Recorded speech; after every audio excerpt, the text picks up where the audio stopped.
Hello, I'm Lois, the first at the moment. I was born in 1913.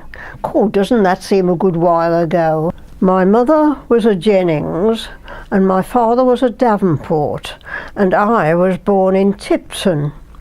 All good things come out of Tipton, you know. My parents were Bessie, though she really was named Mary Elizabeth, Bessie Jennings, and my father was Walter Davenport. He used to drive a tram.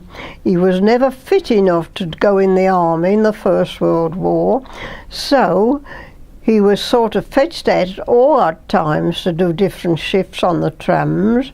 So we didn't really see a lot of him when I was a child, but I was always made such a fuss of by everyone else just because I happened to be so small. And I'm still not very big. I've never managed to grow above 4'11". I think I'm about 4'9.5" now, because as you get older you shrink, you know. I met my husband John as I started work for my uncle in Netherton. I met John there, and we sort of stuck up a friendship which grew and grew until 1937, I think it was, and then we got married. Now, I got married with the intention of having 6 children. We had 5 children between us: David and Robert, the 2 boys. David, the eldest one, was born on my birthday, so I didn't get a birthday present off my husband that year. Anyway, he made up for it later. And then there was Janet, my oldest daughter, who turned out to be a midwife. She'd always wanted to be a nurse right from when she could talk, which wasn't very often because David never gave her the chance of talking. He was a real jabber. And Lois came along afterwards, and she was a lovely baby. She's a lovely daughter now, even though she's sitting here grinning at me. Yes, after about, Lois was 7 and David was 12. Then along comes another baby. Now, where she came from, I do not know. She's named Jane, and I would not be without her for any money. She's been a godsend to me, and a real gem of a daughter. But they've all been such good children. I have been extremely fortunate. I didn't really want her, and she knows I didn't, but what I would have done without her now, I do not know. But I've got such lovely children.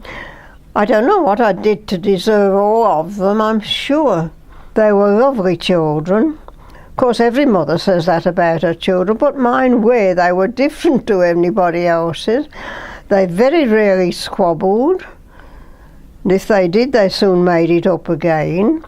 So I reckon I am a most fortunate of women, having such lovely children. And now, even though I am in my 90s, they still come and fetch me one day a week, most of them, and so I'm out such a lot and get a fuss made of me. Even the dog makes a fuss of me. I think he waits for me to come. Number 6 never turned up, which was a blessing, really. I don't think I would have had patience with another one. While we were living in Aston Road, John was very interested in council work, and he was deputy mayor, and if he had lived a few months later on, I dare say, we would have been mayor and mayoress of Dudley, but that wasn't to be. Anyway, we had a real good life together, and my heart was absolutely broken when he died so suddenly. We'd been to church in the morning, and we visited my youngest daughter, who was getting married 5 weeks after this event, and we just sat down and were talking, and we had another friend, a good friend, who came every day to visit us.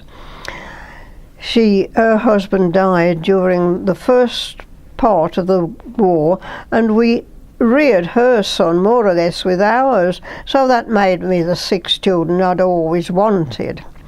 I remember when Lois met Paul, she brought him home and she wasn't very much over 15. I don't think she was 16. When Paul was first brought to our house with Lois, he had lovely golden hair. I don't know what's happened to it now. He still has a lot of hair, but it's certainly not golden and curly like it used to be.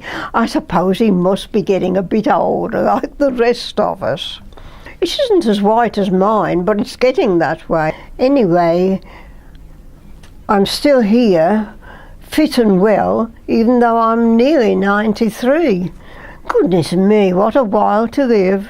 And I feel quite happy, and I'm well looked after by all these children of mine, even though I've gone white in the years that have gone past. I wasn't white. My hair was quite black when I was young, so I looked funny with blue eyes and black hair. They said it didn't match, but I couldn't help it. It was how I was born. Anyway, I'm quite happy and I'm well, and my family are marvellous. They fetch me different days of the week, so I'm not lonely, even though I live in a home. But everyone in the home is so good to me, and I think they laugh at me very often, the silly things I say, but it makes the world go round, a little smile and a giggle occasionally.